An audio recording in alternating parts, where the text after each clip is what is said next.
Updates చూద్దాం. Phone tapping కేసులో మరో సంచలన పరిణామం చోటు చేసుకుంది. బీఆర్ఎస్ అధినేత కేసీఆర్ విజ్ఞప్తిని సిట్ అధికారులు తిరస్కరించారు. రెండోసారి నోటీసులు జారీ చేశారు. ఫిబ్రవరి 1వ తేదీన హైదరాబాద్లోని నందీనగర్లోని నివాసంలో మధ్యాహ్నం 3 గంటలకు విచారణకు హాజరు కావాలని నోటీసుల్లో పేర్కొన్నారు. ఎర్రవెల్లి ఫామ్ హౌస్లోని విచారించాలని కేసీఆర్ చేసిన విజ్ఞప్తిని తిరస్కరించడంతో బీఆర్ఎస్ శ్రేణులు మండిపడుతున్నారు. దీనిపై ఆ పార్టీ నేతలు ఏ విధంగా స్పందిస్తారో అని ఆసక్తి నెలకొంది. కాగా నిన్న జారీ చేసిన నోటీసులో 65 ఏళ్ల వయసు దృష్ట్యా పిఎస్ కు రావాల్సిన అవసరం లేదని సిట్ పేర్కొంది. విచారణకు హాజరయ్యేందుకు హైదరాబాద్ నగర పరిధిలోని ఏదైనా ప్రాంతం వివరాలను తెలపాలని సూచించింది. అయితే కేసీఆర్ మాత్రం ఫామ్ హౌస్ లో విచారించాలని సిట్ కు లేఖ రాశారు. ఆయన విజ్ఞప్తిని తిరస్కరించిన సిట్ దీంతో నగర పరిధిలోని విచారించాలని ఫిక్స్ అయింది. ఈ క్రమంలోనే నందీనగర్ నివాసాన్ని ఫైనల్ చేసినట్లు సమాచారం. ఈ కేసులో ఇటీవలే మాజీ మంత్రులు హరీష్ రావు, కేటీఆర్ తో పాటు మాజీ ఎంపీ సంతోష్ రావును సిట్ విచారించిన విషయం తెలిసిందే. ఫోన్ ట్యాపింగ్ కేసులో మరో సంచలన పరిణామం చోటు చేసుకుంది. బీఆర్ఎస్ అధినేత కేసీఆర్ విజ్ఞప్తిని సిట్ అధికారులు తిరస్కరించారు. రెండోసారి నోటీసులు జారీ చేశారు. ఫిబ్రవరి 1వ తేదీన హైదరాబాద్లోని నందీనగర్లోని నివాసంలో మధ్యాహ్నం 3 గంటలకు విచారణకు హాజరు కావాలని నోటీసులో పేర్కొన్నారు. ఎర్రవెల్లి ఫామ్ హౌస్లోని విచారించాలని కేసీఆర్ చేసిన విజ్ఞప్తిని తిరస్కరించడంతో బీఆర్ఎస్ శ్రేణులు మండిపడుతున్నారు.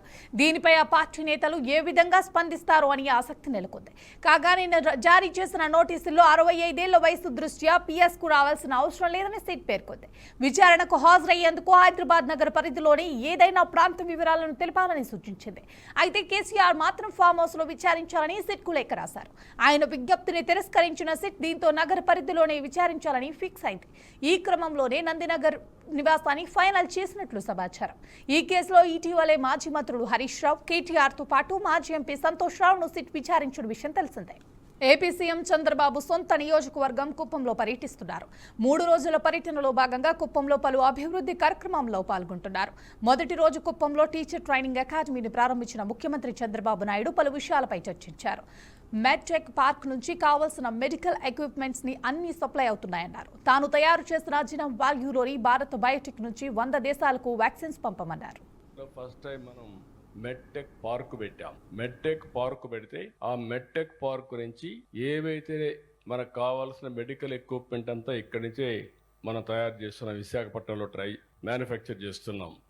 కంబైన్డ్ ఆంధ్రప్రదేశ్లో ఇది పెట్టినప్పుడే, ఆగస్టు పెట్టినప్పుడే నేను ఆ రోజు బయోటెక్నాలజీ పార్క్ పెట్టాను, జెనామ్ వ్యాలీ. అక్కడి నుంచి మనకి ఈ మధ్యకాలంలో కరోనా వచ్చింది. ఆ కరోనా వచ్చినప్పుడు కరోనాకు భారత్ బయోటెక్ వ్యాక్సిన్ తయారు చేశారు. అది ఎక్కడ తయారు చేశారంటే అప్పుడు నేను పెట్టినటువంటి జెనామ్ వ్యాలీ నుంచి బయోటెక్నాలజీ పార్క్ని తయారు చేశారు. దానివల్ల కొన్ని కోట్ల మంది ప్రాణాలు కాపాడుకున్నాం. మన ప్రధానమంత్రి గారు 100 దేశాలకి ఈ వ్యాక్సిన్ సరఫరా చేసి ఆ దేశాలన్నీ కూడా మనల్ని మెచ్చుకునే పరిస్థితికి వచ్చారు. కాబట్టి ఇటీవల కాలంలో అనేక మార్పులు మీరు గుర్తుపెట్టుకోవాలి. ఒకప్పుడు కరెంట్ ఎప్పుడు ఎక్కడి నుంచో వచ్చేది, కరెంటే ఉండేది కాదు. కుప్పం లాంటి నియోజకవర్గాల్లో మరి లేటుగా వచ్చింది. వచ్చిన తర్వాత కూడా కరెంట్ ఎప్పుడు ఆఫ్ అయిపోయి, లేకుంటే పంటలు ఎండిపోవడం, రాత్రుల్లో పిల్లలు చదువుకోవాలంటే కరెంట్ లేకపోతే మళ్ళీ క్యాండిల్స్ పెట్టుకోవడం, ఇవన్నీ వచ్చాయి. ఇప్పుడెప్పుడు కరెంటు కరీంనగర్ జిల్లా వీరవంకలో సమ్మక్క సారలమ్మ జాతర సందర్భంగా పోలీసులపై భారత రాష్ట్ర సమితి ఎమ్మెల్యే పాడి కౌశిక్ రెడ్డి చేసిన వ్యాఖ్యలు వివాదాస్పదమయ్యాయి. ఈ నేపథ్యంలోనే పోలీసులకు క్షమాపణలు చెబుతున్నట్లు కౌశిక్ రెడ్డి తెలిపారు. తాను ఉద్దేశపూర్వకంగా వ్యాఖ్యలు చేయలేదని, పోలీసుల మనోభావాలు దెబ్బతింటే క్షమించాలన్నారు. సీఎం ప్రోద్బలంతో తనపై, తన కుటుంబంపై రాజకీయ కక్ష సాధిస్తున్నారని చెప్పారు. పోలీసులు, అధికారులంటే తనకు ఎంతో గౌరవం అన్నారు. సమ్మక్క జాతరకు వెళ్తుండగా అడ్డుకుని తీవ్ర ఒత్తిడి చేశారని, ఆ సమయంలో నోరు జారనని, ఉద్దేశపూర్వక మాటలు కావని పేర్కొన్నారు. తెలంగాణ ప్రజలకి, హుజరాబాద్ నియోజకవర్గ ప్రజలకి మరియు మైనార్టీ సోదరులకి, సోదరులకి అందరికీ పేరు పేరున నా నమస్కారాలు తెలియజేస్తా ఉన్నాను. సమ్మక్క జాతర అని మా సొంత గ్రామం వీరవంకలో జరుగుతుంది. ఆ జాతరలో మొక్కులు చెల్లించుకోవడానికి నేను, నా సతీమణి, నా బిడ్డ మరియు మా దళిత మహిళా సర్పంచ్ గారు మొక్కులు చెల్లించుకోవడానికి పోవడం జరిగింది. ఆడ మేము మొక్కులు చెల్లించుకున్న సందర్భంలో రేవంత్ రెడ్డి గారి ఆదేశాలతోని ఈడ ఉన్న మా జిల్లాలో ఉన్న సిపి గారు, మరి హుజరాబాద్ లో ఉన్న ఏసీపీ గారు, జమ్మికుంట రూరల్ సిఐ గారు ఏ విధంగా మమ్మల్ని అవమానపరిచిండ్రో, ఏ విధంగా గద్దెల మీద నుంచి ఈడ్చుకపోయారో మీ అందరు కూడా చూసిరు. ఆ ఫ్రస్ట్రేషన్ లో నేను సిపి గారిని ఒక మాట అనడం జరిగింది. కానీ నేను ఏ కులాన్నో ఏ మతాన్నో కించపరచడానికో నేను అట్లాంటి స్టేట్మెంట్ చేయలేదు. నా ఉద్దేశము అది కాదని కూడా మీ అందరికి కూడా తెలియజేస్తా ఉన్నాను. ఇలా ఒక్కసారి ఆలోచన చేయండి. ఆ ఫ్రస్ట్రేషన్ లో, ఆ ప్రెషర్ లో, ఆ టార్చర్ లో నేను ఒక మాట స్లిప్ అయితే కావచ్చు. కానీ నేను వాళ్ళందరికీ కూడా దానివల్ల ఎవరికన్నా వాళ్ళ మనోభావాలు దెబ్బతింటే వాళ్ళని నేను పర్సనల్ గా అపాలజైజ్ చేస్తూ సెలవు తీసుకుంటా ఉన్నాను. జై తెలంగాణ, జై కేసీఆర్. తెలంగాణ ప్రజలు రాజకీయాల కంటే తెలంగాణ రాష్ట్ర ప్రయోజనాలే తమకు ముఖ్యమన్నారు మాజీ మంత్రి బీఆర్ఎస్ నేత హరీష్ రావు. దేశ రాజధాని ఢిల్లీ కేంద్రంగా రాష్ట్రానికి జయద్రోహం జరుగుతుందన్నారు. ఈ ప్రాంతం వాడే తెలంగాణకు ద్రోహం చేస్తున్నాడని కాళోజీ గారు ముందే ఊహించి చెప్పినట్లే సీఎం హోదాలో రేవంత్ రెడ్డి రాష్ట్ర నీటిని ఆంధ్రాకు దోచిపెడుతున్నారని ఆరోపించారు. పక్కా పథకం ప్రకారమే పోలవరం, నల్లమల్ల సాగర్ కు రాష్ట్ర ప్రభుత్వం సహకరిస్తుందని, ఇందులో భాగంగానే సుప్రీంకోర్టులో చెల్లని రిట్ పిటిషన్ వేసి వాపస్ తెచ్చుకున్నారని ఎద్దేవా చేశారు. ఒకవేళ తప్పు జరిగితే తెలంగాణ నీటి చరిత్రలో ఈ రోజు ఒక బ్లాక్ డేగా మిగిలిపోతుందని హరీష్ రావు పేర్కొన్నారు. పాలనలో ఇది మేం చెప్తున్నది కాదు. నిన్న ఢిల్లీలో పార్లమెంట్లో ఎకనామిక్ సర్వే రిపోర్టు కేంద్ర ప్రభుత్వం అధికారికంగా పార్లమెంట్లో పెట్టిన రిపోర్టు చెప్పింది. ఏం చెప్పిందో మీకు తెలిసి రిపోర్ట్లో కేంద్ర ప్రభుత్వమే చెప్పింది. ఇవాళ తెలంగాణ అద్భుతమైన ప్రగతిని సాధించింది.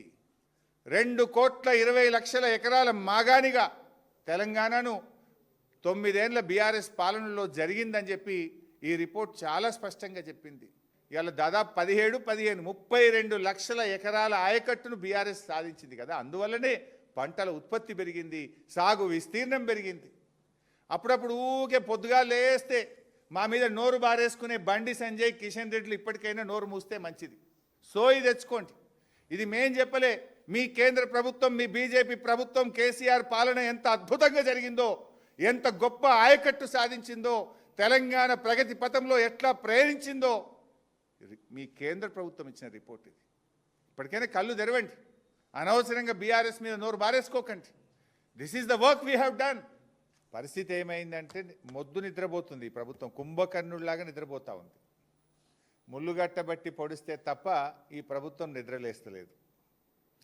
అది గోదావరి బనకచెర్ల ప్రాజెక్ట్ అయినా, గోదావరి నల్లమల్ల సాగర్ ప్రాజెక్ట్ అయినా జరిగేది మాత్రం గోదావరి జలాల దోపిడీ, జరిగేది మాత్రం తెలంగాణకు నష్టం. ప్రాజెక్టు పేరు మారింది తప్ప ఆంధ్రప్రదేశ్ జలదోపిడిని మాత్రం ఆపలేదు. ఈ జలద్రోహం విషయంలో కత్తి బాబు గారిది, పొడిచేది రేవంత్ రెడ్డి. ఎందుకంటే కేసీఆర్ గారు చెప్పేటోళ్ళు కత్తి ఆంధ్రోళ్ళది, పొడిచేటోడు మనోడే ఉన్నాడు అన్నట్టు ఇవాళ ఈ గోదావరి జలద్రోహం విషయంలో కత్తి బాబు గారిది, పొడిచేటోడు రేవంత్ రెడ్డి గారు. ఇప్పుడు సమైక్య రాష్ట్రంలో ఆనాడు కృష్ణా నదీ జలాల్లో తెలంగాణకు తీరని ద్రోహం చేసింది కాంగ్రెస్. ఈరోజు గోదావరి జలాల్లో కూడా తీరని ద్రోహం చేస్తున్నది నేటి కాంగ్రెస్. ఇది మరో చారిత్రక ద్రోహం.